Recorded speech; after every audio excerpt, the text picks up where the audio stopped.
Make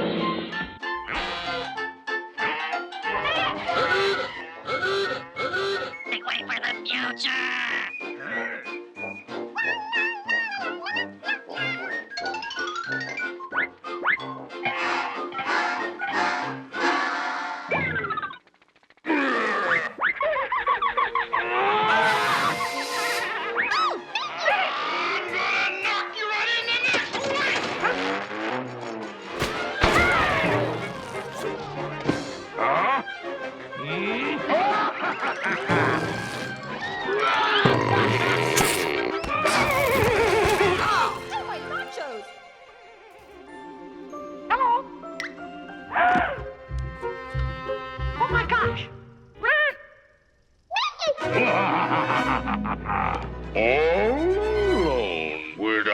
Your little pal. Now, wait a minute, mister. All right.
Then all of a sudden, from out of a pond, leapt a dripping wet frog with a dripping wet wand.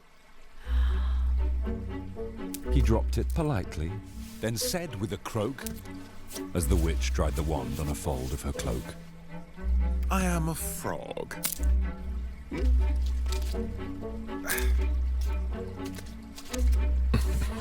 as clean as can be.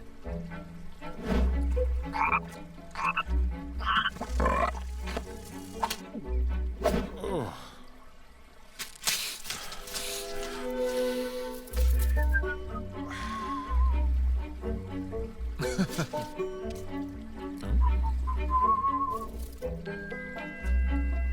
Is there room on the broom for a frog like me?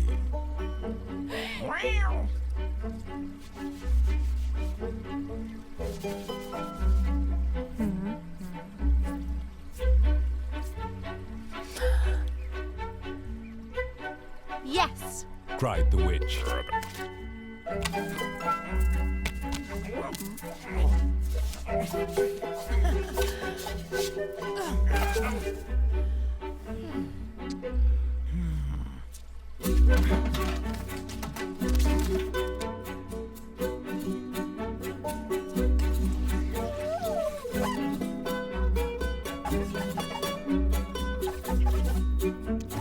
So the frog bounded off. The witch tapped the broomstick.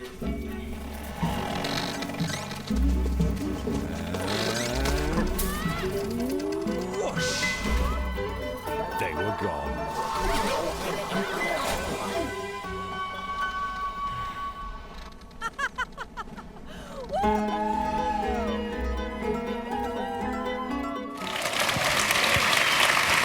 Oh, yes! Each of you worked extremely diverse animation styles, and anyone who wants to field this question, go right ahead. There's really no order to the answers. Can you tell us a bit about the technical approach you chose and why you felt that particular technique would work with your specific story? つくもっていう作品はですね、日本の昔からあるものに魂が宿ってるって話です。So Tsukumo, the Japanese name for possessions, it talks about a very traditional way of thinking that there are lives residing in things. でそこで、どういう作品にしようかと思った時に実在感というか存在感ガチャガチャとかコトコトってなりそうな音が鳴るような絵を目指しました。So when I came up with this idea, I thought that it would be fun to use sound, onomatopoeia, into expressing, making an animation expressing onomatopoeia. でどうしようかなと悩んでる時にですね、家に帰ったらですね、私子供が1歳と3歳いるんですけど、妻が和紙っていうか千代紙というものとか和紙ジャパニーズペーパーを使って、子供の遊び道具にしてたんですけど、それを見てこれを使おうと思ったのが今回の作品のきっかけです。So when I got this project, I was thinking, what should I do in terms of animation style? And I went home, and I have a 1-year-old and a 3-year-old. And my wife told me, my wife was playing with my kids, and she was using washi, which is like a traditional Japanese origami paper. And he was like, and then that's when I thought, oh my God, this is what I should use in my animation. Thank you.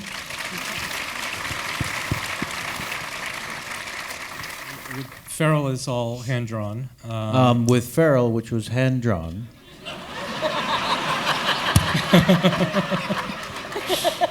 I'm sorry, did that seem unnecessary? I apologize. I could speak Portuguese if you'd like to translate. Touché. That's French. In the case of this film, it was important that the style had a very kind of aggressive, visceral, and organic quality to it, because I wanted to make sure that you got a sense of what was going on inside of the child's mind, always kind of torn between two different worlds, and one of them very savage, and the other one, in theory, civilized, but also savage underneath. So the idea of having an image that was always changing, always shimmering, always kind of shaking in a way was very important to me. For Room on a Broom, we tried to find a style that obviously it's CG animation, or maybe not obviously, but it is CG animation, and we tried to still have a very tactile look, and so that you immediately know what kind of material there is. So what the characters are CG animated, and the backgrounds are still handcrafted sets, and this combination made it possible to have something that feels tactile and has some imperfections that give a special feel to the film. I mean, the film is based on a very popular British children's book, and the illustrations are kind of like flat and graphic, but what we felt like when we could take it into a third dimension, we could really expand on the world while staying true to the original illustrations. And you guys shot that CG on 2s, right? Didn't you tell me that once? Yeah, the animation is on 2s, so every second frame is a new pose, and yeah. Originally we thought that would save some money, but it kind of turned out more complicated. On Mr. Hublot, we have made the movie as a 3D CG animation. It was impossible to make so many objects, and the world is just crazy, the world of Mr. Hublot. So we decided to make it with CG animation. It takes 3 years to make Mr. Hublot. 3 years? Yeah, 3 years of production and intensive production. And for Mr. Hublot, with 3D animation, we had more flexibility on all the world. And Mr. Hublot does exist as a 3D version, even if we have only seen as a 2D version. So it was possible to do that version with CG animation too. For me, it's simpler. I think I chose 3D animation because it's the only technique I know well. So for me, it's just an obvious choice. I'm a 3D animator.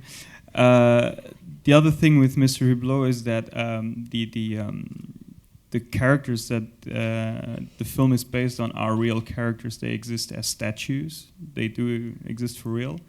And I think the other challenge with CG animation is to render that grittiness that it has, because CG animation tends to be quite polished. Mm-hmm. So it was more on the textures of the objects and everything. So everything needed to look quite dirty and gritty. And the CG animation, although it tends to look quite clean, gives you the possibility to also make stuff look quite dirty when you have the right people working on it that know what they're doing. The good dirty people. Yeah, the dirty people. The dirty people. They exist as statues. Yes, they are real. You mean figures. Sculptures? Sculptures. Yeah, there's a Belgian artist who makes them. Right. His name's Stéphane Halleux. And they're even for sale for those who are interested. We can talk afterwards, I'm sure. and for you too, Dorothy and Laurent. Yes, for Get a Horse, there's clearly more than one technique involved, and one is all new, but actually we tried as hard as we could to make it look like it was made 85 years ago in 1928, during the year of the earliest year of Mickey Mouse, Steamboat Willie. And then, of course, once they come out of the screen, they're in your theater in our the best we can do in CG and 3D. So if you didn't realize there were two different techniques in that short,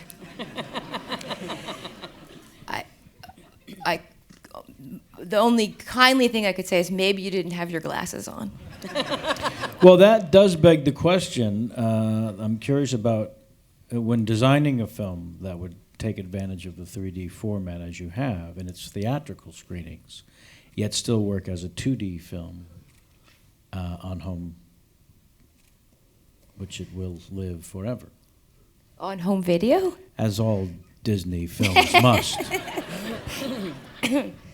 We planned it with no thinking that, hey, here's our biggest theatrical surprise and spectacle that we could give somebody.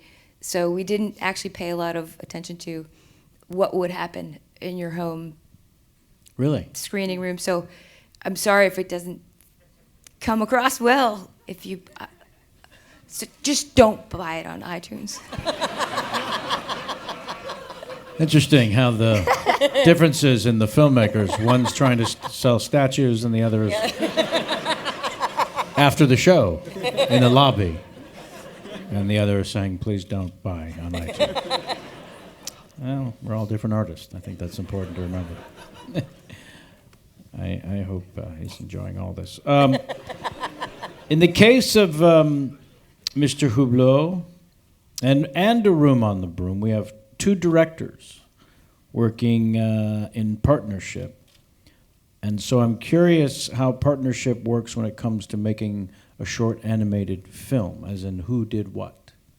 So we'll start here with Mr. Hublot. That works. Yeah. I got into the project pretty late. Script was already written. Laurent decided to take me on as a co-director. He and Stefanello had co-written the script already for Mr. Hublot, and so at the time when I was involved in the movie, the script was already there. There was a couple of parts of the film that still needed some fine-tuning. The ending was something that was going on forever. We still didn't know how to finish the film. So there was a lot of back and forth, because at the time when he contacted me, I was working in Sydney in Australia. So we started off our collaboration via Skype and telephone and email and a lot of back and forth. He would send me the latest reel, and I would just give him feedback, and then we would change things or not, depending on everybody's. Yeah, I don't know. Sometimes it works well together. Sometimes it doesn't. Sometimes we agree. It. Sometimes we disagree. Yeah. So I would tell him what I did like about the last version, and he would go like, "Nah, I can't change it." I was like, please change it." And he was like, "Nah, I'm not sure about this." But yeah, we would usually find an agreement somehow, and things would work out. And then eventually, I managed to go to Luxembourg to work together with him on the project. Okay. Physically in the same room is helpful. Yeah, Did you question often asking him to join you in making the movie? Yes. I mean, it seems only natural that there's going to be disagreements when there's one leader instead of two. But as you said, Alex came later on the movie. Let's face it, when all the work had been done. Just after pre-production. So he came during production, 3D production, right? To give a hand on the creation of Mr. Hublot, and especially during animation. Well, you both have areas of expertise, clearly, that you're bringing to the partnership. So at times it was difficult to agree, and at times it was easy, I imagine. I hope. Yes, ish. It was never easy. No, it's not always easy. Laurent is like I said, he was more like on the story side. He had everything figured out. He knew how the inner workings of the character, and I still had to learn them. When I got into the project, I had my own ideas of what the character was going to be like. Right. And so I would animate a scene because, obviously I'm an animator. I did a couple of shots on the scene, or I would supervise somebody who was animating a shot, or going like, change this, change that, and Laurent would be like, oh no, that's not the way I envisioned this. So he would like try to get me onto the right track again, or even scenes that I animated, I had to reanimate a couple of times because I wasn't getting the inner workings of the character the way he had envisioned them. You can only be inside your own head, as it turns out. I guess so. Yeah. But it's sometimes funny when you talk about things, because I've experienced this on a couple of other projects that I worked on, that people say something and you go like, oh yeah, I totally get what you're saying, and you do what they say, and they look at your work and they go like, oh, that's not what I said. And I was like, but I did get what you said. And I was like, no, that's not it. So it's sometimes it's really like in the detail. You really need to ask a million times to be really sure what the other person means when they tell you certain things, and that's a great lesson. Quite often. That's a great lesson for all filmmakers when working in a partnership, is absolutely say what the hell you mean. And Room on the Broom, can you shed a little more light on the partnership and the struggles therein? We just have a few more moments, but we'd love to hear from you. Well, for us, I think it was a bit different because we, like Jan and I, literally met at the first day of film school, and like we worked on a lot of our student films together. So we became really good friends during that time of studying. Had a shorthand when you. Yeah, and like we were always dreaming about working professionally together. So when we had this opportunity, that like the first 6 months of the production, it was really mostly pre-production. We were a really small team, and I did most of the storyboards, and Jan modeled all the characters and did all the layout. And once we got like a very big team to work with us, like we made sure that we talked to each other like several hours a day, and before we approached the artist, we always made sure we were on the same page, so we wouldn't give any like conflicting notes. So finishing each other's sentences. And I have I mean I have to say it's really when you're working on a project so long, and like if you're alone, you there's a good chance you end up a bit isolated, like as a boss of the big team, and it's really nice to share that experience like with a really good friend where you have a lot of trust. So I mean, to me that was one of the most rewarding experiences on working with a film that I could do is with one of my best friends. So. Oh, that's nice. That's very nice. It really is. So if you were looking for some kind of dirt, there's not any. There's not going to happen over there. No. We don't have to. No, they seem to be very, very happy, unlike the first couple we talked to. It's like Match Game. Exactly. Well, and I was made thinking, it short. I was thinking the honeymoon. So Daniel, regarding Feral, there's great history of Francis Truffaut, The Wild Child, and actual feral children that he inspired his work. So I'm wondering what sort of, were there any true stories of feral children that you studied to inspire, or that inspired you in any way? Yeah, I actually looked at a lot of true stories, and when the film started, it was going to be a retelling of the Caspar Hauser story, which of course is a really amazing Werner Herzog film as well. And I started looking into not just that story, but a lot of other accounts of feral and abandoned children throughout history. And I also looked at a lot of myths and fairy tales concerning, stolen children or fairy children, or creation myths that involved that kind of duality between man and animal. And I kind of just put it all in a pot, shook it up, and made my own story out of it. That's great. Thank you. Shuhei? Oh, yeah, that you understand. Your film Possessions is part of an anthology of animated shorts titled Short Piece. How does your film fit in with the other shorts? And was it conceived independently, or was it always planned to screen with the other three films? ショートピースは4人の監督で作っていまして、うち1つは、先日アニー賞の監督功労賞を取った大友克洋さん、アキラをやってる方です。So Short Piece consists of 4 shows. The first one is by Katsuhiro Otomo, who was at the Annie Awards last month, several months ago, I forget. But yeah, that was directed by Otomo-san. 僕がですね、つくも一生懸命こう考えようと、これから作ろうという時にですね、コピー機っていうかそのプリントアウトしたらですね、そこから大友さんのコンテが出てきてですね、まあ絵がすごいんですよ。もうその時に自分はなんか自分らしく作ろうとこう素直になれた作品です。So just as I was planning my own animation style, I was standing by the copier, and then here comes Otomo's storyboard, which is just amazing and detailed. And that's when I realized, okay, I got to do it my way. Oh, that's really fantastic. So you were inspired by greatness and said, I can do better.